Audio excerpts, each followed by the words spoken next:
तो आपने ईएमएफ के बारे में सुना होगा ना।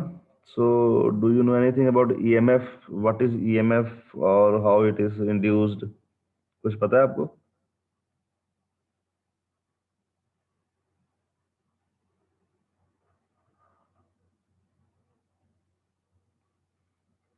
ठीक है, एसी फंडामेंटल्स में इससे पहले एसी मींस अल्टरनेटिंग करंट, और अल्टरनेटिंग करंट क्या होता है?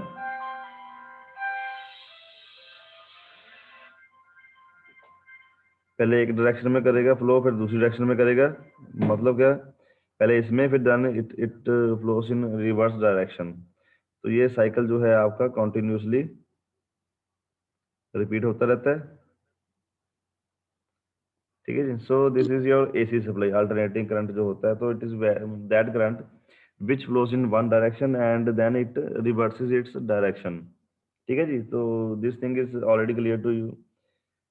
तो अब जो डायरेक्शंस दो होती हैं, तो एक पॉजिटिव होएगी और एक नेगेटिव होएगी। अगर इसमें रिवर्सल हो रहा है तो इट मींस कि it has positive and negative directions. तो उसमें क्या है कि जो आपका ग्राफ होगा, तो उसमें जो ग्राफ में जब हम शो करेंगे, तो एक पॉजिटिव उसमें शो होगा, एक नेगेटिव में शो होगा। ठीक है जी। तो that is your alternating current. तो ओके उसमें क्या है कि अब दोनों में कुछ वैल्यूज होंगी। एक तो पीक वैल्यू हो जाएगी अपनी। पीक वैल्यू क्या होती है? दैट वैल्यू जहाँ पे आपका maximum value of current is available है। सो इन दीज ग्राफ्स, तो ये जो पॉइंट्स लोकेटेड किए हुए हैं, so these are your peak points, जहाँ पे ग्राफ की वैल्यू जो मैक्सिमम होती है। तो बोथ नेगेटिव और पॉजिटिव साइकिल में हमेशा ये एक पीक वैल्यू रहेगी आपकी। ठीक है, either it is positive cycle और either it is negative cycle, तो जो पीक वैल्यू है it will be always present. Okay sir. अब इसके बाद क्या है, फर्दर एक टॉपिक अपने सामने जो आ रहा है, एक टर्म जो सामने आ रही है, सो दैट इज ईएमएफ, है ना। तो अब ईएमएफ, तो ईएमएफ क्या होता है? Electromotive force. Yes sir. तो अभी हम डिस्कस करेंगे जनरेशन ऑफ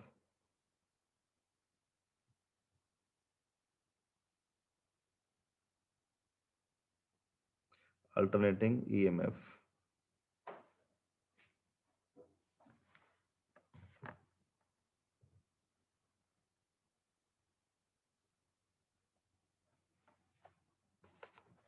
ठीक है जी।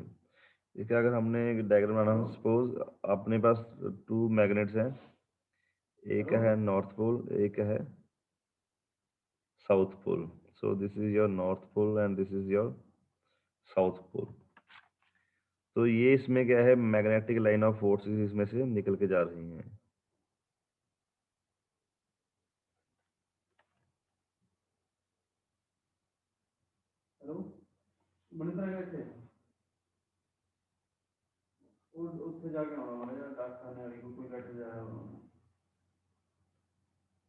पता नहीं मेरा होना लग रहा है कि एक्सपीरियंस का जो होती है करवाए होता है लोन लगाया होता है, स्टूडेंट भी हो गया था पूरा आया था एनर्जी वगैरह।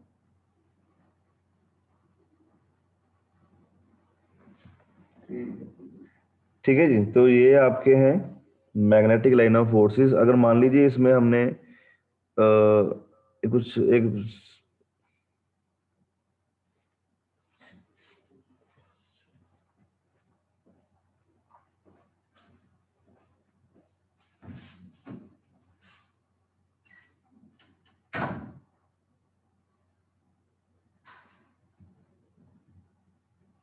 Magnetic line of forces cut करने के लिए हमने ये डाला हुआ बीच में, तो it is further connected to collect your current.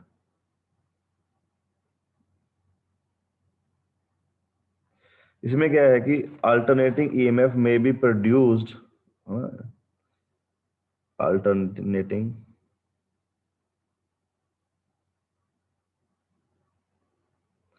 EMF may B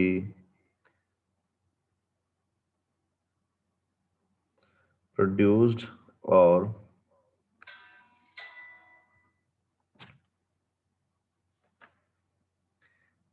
generated by rotating a coil in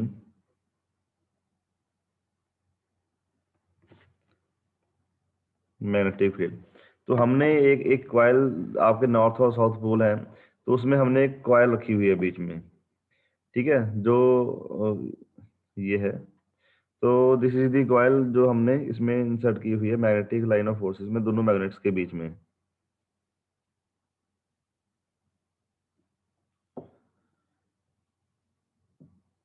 ठीक है जी, अंडरस्टूड है, फिगर से क्लियर है Yes, sir. जो कॉइल कौन सी है। ठीक है जी, तो उसमें क्या है कि अल्टरनेटिंग ईएमएफ बोल रहे हैं कि इट विल बी प्रोड्यूस्ड या generated by rotating a coil in the magnetic field. तो ये फिलहाल तो हमने स्टेशनरी रखी हुई है। तो ये जो इस तरह की मशीन है जहाँ जिसके अंदर हमने एक कॉइल रखी हुई है टू अपने जनरेट अपने ईएमएफ या अल्टरनेटिंग ईएमएफ हमने इंड्यूस करनी है, तो उसे दिस टाइप ऑफ मशीन इसे हम बोल देते हैं जनरेटर या अल्टरनेटर। जनरेटर और अल्टरनेटर, ठीक है। तो इसका बेसिक प्रिंसिपल क्या है कि whenever flux linked with the coil changes, तो अभी ये प्रिपेंडिकुलर डायरेक्शन में है, तो ये आपकी मैग्नेटिक लाइन ऑफ फोर्सेस है मान लीजिए। तो उसके अंदर ये कॉइल सीधी ऐसे आपने रख दी। तो अब ये जैसे ही ये कॉइल्स मैग्नेटिक फील्ड इसकी डिसरप्ट होएगी, ये कॉइल्स आएगी, तो उससे क्या होगा कि ईएमएफ इज इंड्यूस्ड होएगी। So whenever EMF is induced current is produced. तो वो करंट कैसे प्रोड्यूस होएगा, तो वो अभी सारा रिलेशन हम करेंगे। तो उसमें क्या है कि इन अल्टरनेटर क्या होता है, अल्टरनेटर में क्या होता है कि आपकी जो मैकेनिकल एनर्जी है it is converted into electrical energy. So हाँ, this is the working principle of generator. क्या है उसमें, अपने mechanical energy is converted into electrical energy. तो उसमें क्या है कि द वैल्यू ऑफ वोल्टेज और generated depends upon the number of turns of the coil. जितनी आपकी कॉइल की नंबर ऑफ टर्न्स है, तो उसी के ऊपर डिपेंडेंट होगा कि आपकी कितनी वोल्टेज जो है इंड्यूस होएगी। तो उसमें क्या है कि the value of voltage so generated depends upon the number of turns in the coil. तो अगर हमने इसे मेंशन करना है तो मैं थोड़ा शॉर्टकट में लिखूंगा, आप अपनी लैंग्वेज में बाद में चेंज करके लिख सकते हो। ठीक है जी, वैल्यू ऑफ वोल्टेज जनरेटेड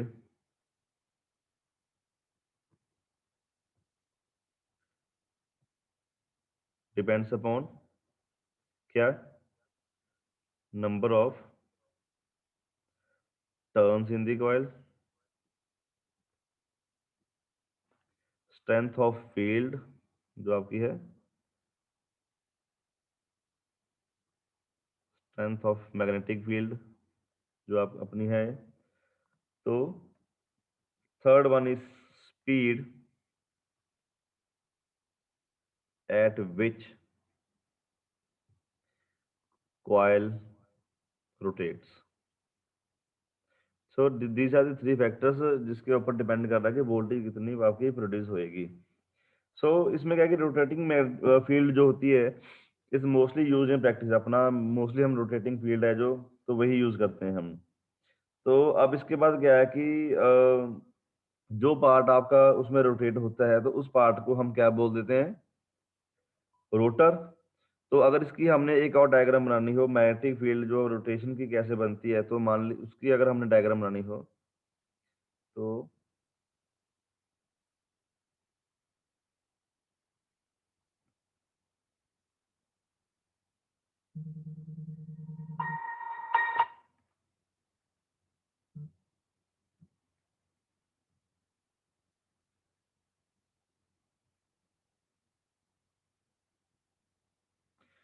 ठीक है जी।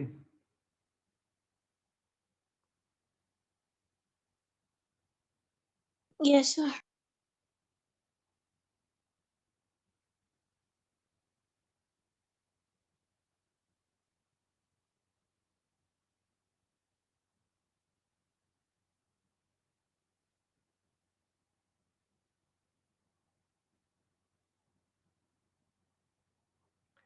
आपका नॉर्थ हो गया, ये आपका साउथ हो गया बोल। तो इस पार्ट को हम बोलते हैं रोटर, और स्टेशनरी पार्ट को हम बोलते हैं स्टेटर। ठीक है, तो ये जो है आपका, तो ये आपका रोटेशन होगा। ठीक है जी। द पार्ट जो आपका रोटेट हो रहा है, this that part is known as rotor and the stationary part is called stator. अब इसमें क्या है कि अब फर्दर अगर इसमें देखें कि सिग्नल एंड वेव फॉर्म्स इसका क्या प्रोड्यूस हो रहा है, तो इसका रिलेशन क्या है। तो अब इसमें क्या करेंगे, late us consider a coil rotating in magnetic field. ठीक है, तो अब कैसे कैसे रोटेट करेगी, इसकी एक और हम डायग्राम बनाएंगे। तो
ठीक है, ये थीटा है आपका, एंगल है इक्वल टू ओमेगा टी। ये क्या है अभी डिस्कस करेंगे हम।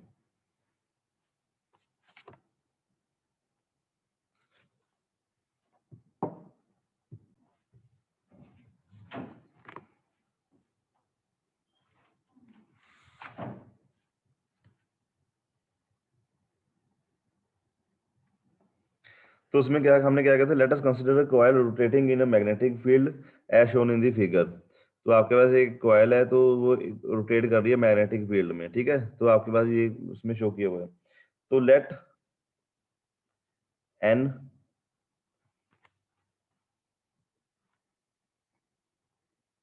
Is equal to number of turns in coil. Omega जो है आपका, omega is equal to angular velocity of the coil.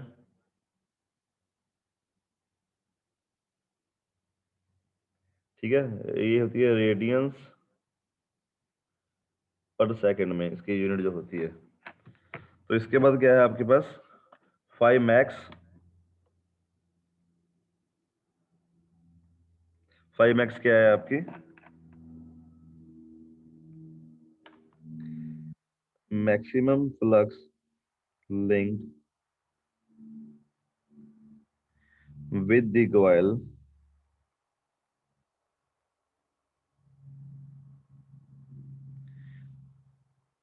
when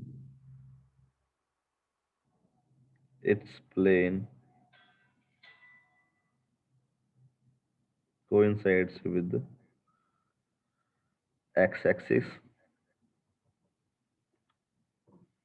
ठीक है, जब ये एक्स एक्सिस के साथ बिल्कुल पैरेलल हो जाएगी, कोइंसाइड हो जाएगी, मतलब उसके ऊपर एक्सिस के ऊपर आ जाएगी पूरी, तो अपनी जो फ्लक्स की वैल्यू है तो मैक्सिमम हो जाएगी। तो टाइम है टी। अभी एक और चीज है आपके पास है टाइम टी। टाइम टी, तो it is measured from x axis, it is the in T second. मान लो कि इन टी सेकंड आपकी जो कॉइल है वो एक थीटा, मतलब एक एंगल थीटा के थ्रू ये रोटेट होगी है। मान लो फॉर सम टाइम की टाइम मेंशन जो है, मान लीजिए कि टाइम है आपका टी, तो टी टाइम टी सेकंड्स में आपका जो इसका कॉइल है, तो theta is equal to omega T times ये ऊपर एंगल पे आ चुका है। ठीक है, let us assume in T seconds, let in T seconds जो आपकी है coil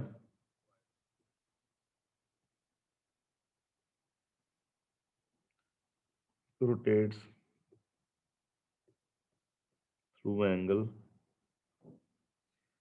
theta is equal to omega t.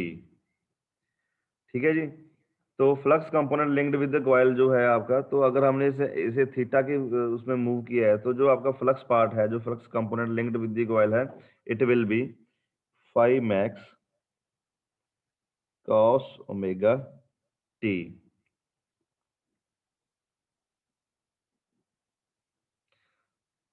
तो अगर हमने देखना कि flux linked with the coil क्या है, कि तो जो उसके नंबर ऑफ टर्न्स होंगे, तो flux linkage to the coil क्या होगा, flux linkage to the coil is n phi is equal to n phi max cos omega T. अब एक Faraday's law of electromagnetic induction होता है आपका, कि उसमें क्या है कि जो आपकी ईएमएफ इंड्यूस होती है, तो it is given as the rate of change of flux linkage with the coil. तो whenever flux linked with the coil changes, जितनी फ्लक्स चेंज होगा तो उतना ही आपका ईएमएफ जो इंड्यूस होगा।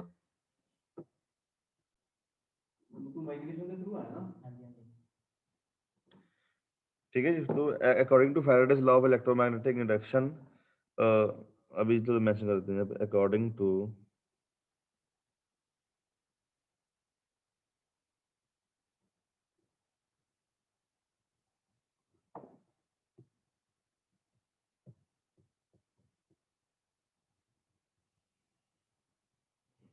Faraday's law of electromagnetic induction, the EMF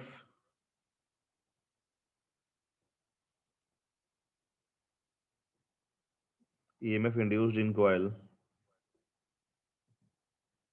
is given as rate of change of flux linkage of the coil।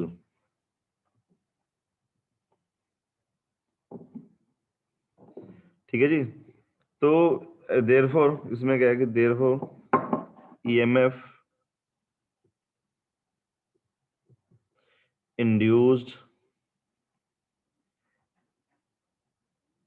at this instant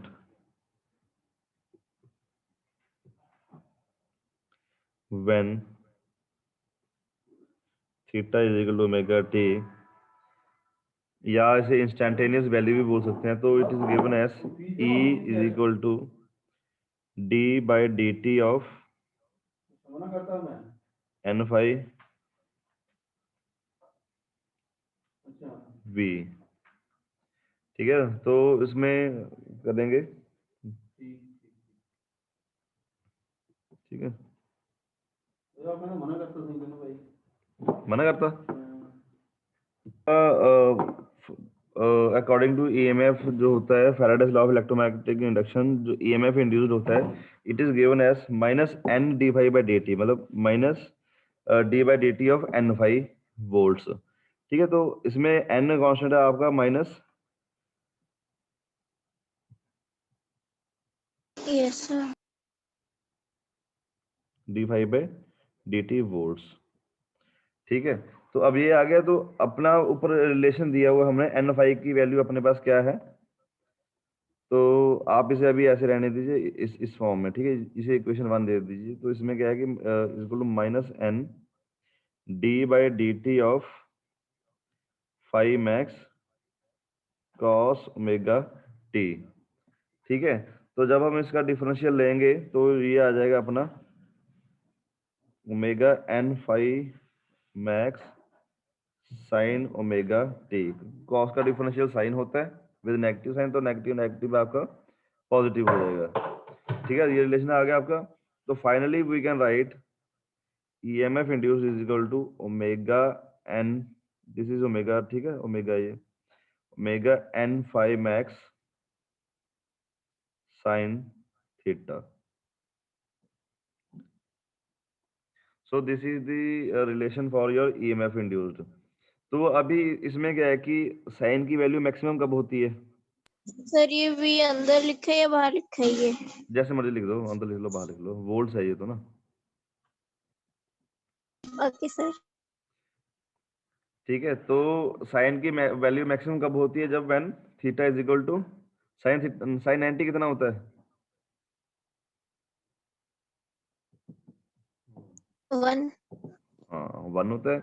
तो its value will be maximum when theta is equal to 90 degree. तो इसमें हम we can conclude that induced EMF has maximum value when theta is equal to 90 degree because sin 90 is equal to 1। तो it means आपकी जो E maximum है, maximum EMF इस equation में अगर लिखना हो हमने, तो it is E max is equal to omega N phi max. Sine 91 है तो ये multiplied by 1 as it is आ जाएगा, ठीक है। तो ये आपकी है कि E मैक्स की वैल्यू, मैक्सिमम EMF, ठीक है। अब जो आपका यस। फ्लक्स होता है तो it is also B max multiplied by A। B तो मैग्नेटिक फील्ड हुआ ना? हाँ,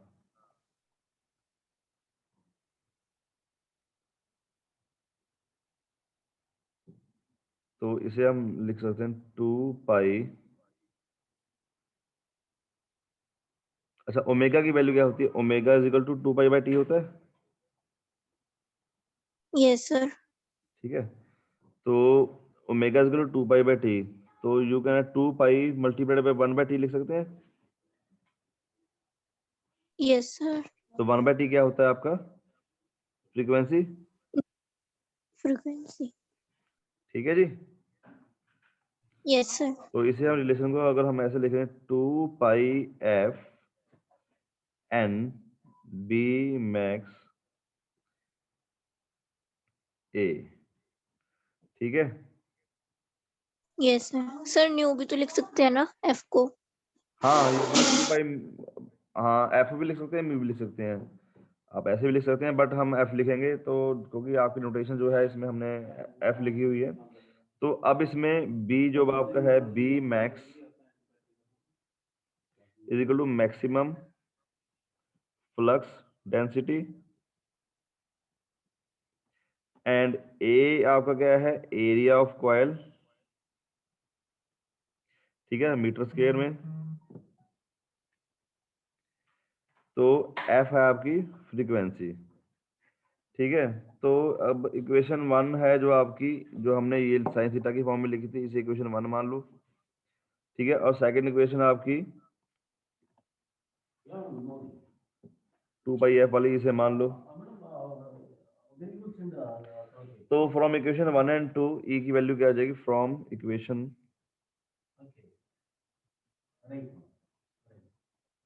1 and 2 E is equal to E max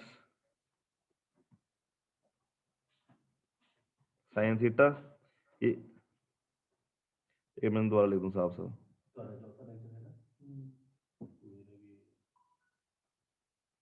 E max sine theta, ठीक है। और E is equal to E max sine omega T।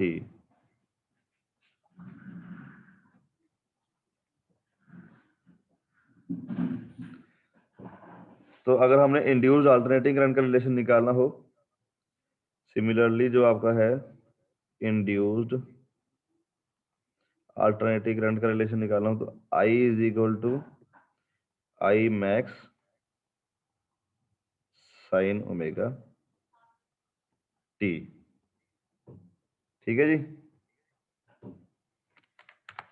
Yes sir.